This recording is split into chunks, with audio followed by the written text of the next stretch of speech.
Voices, written by yhunoh. Sorry if I mispronounced that.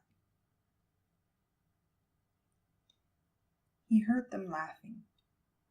Again, it just did not stop. No matter what he did. He pressed the palm of his hands against his ears, screamed, turned up the music so loud that the neighbors called the police because of noise pollution. He saw it in their faces, how they looked at him. They called him the crazy guy from room number 9. Oh, he knew what they thought about him. Sometimes he wished they could hear the soul-shattering laughter. Wished they could hear the voices. You'll never be somebody. You are worthless. And occasionally, on very bad days, they whispered cruel things to him, wanted him to obey, to do things to everybody, to others. As much as he tried to fight back, it was useless. He saw the face of his wife in front of him again, how she screamed, exactly like him. Everything was drowned in an enormous chorus of screaming, but it was too loud, way too loud. The voices shouted to him, "Shut her up!" And he obeyed. He didn't want to hurt her, not much.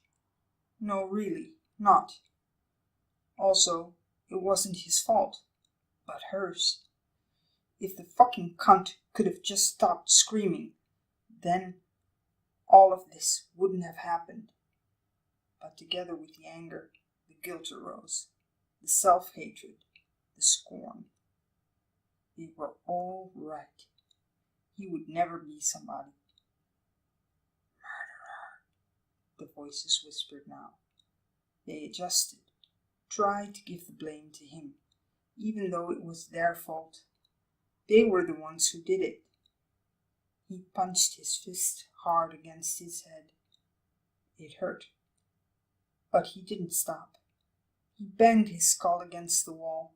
He could feel how the skin ripped, and something warm was running down between his eyes. It didn't stop. Didn't stop. Make it stop. Fucking make it stop. And then it was quiet. He straightened himself from his tensed-up position on the floor. He couldn't remember getting there. The only thing he knew was that it was finally quiet. For the first time since years. Maybe even the first time since his birth. He cast a glance down to the pistol in his hand and tried to laugh. He couldn't remember buying a pistol. He couldn't remember holding it in his hand. He couldn't remember pulling the trigger. But that's what he must have done. Apparently, it was hard to laugh when you blew out half of your brain.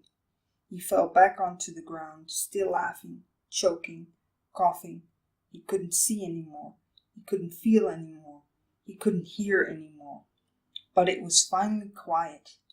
He still laughed when the cleaning lady went into his room. He still laughed until she started screaming. How dare she to scream? How dare she interrupt this beautiful silence? How dare she? His laughing ceased. He crawled towards her. He had to stop the screaming. If she didn't stop, they would be back. They would torture him again. They would be back. Make it stop. "Shut her fucking mouth!" they screamed to him. He obeyed.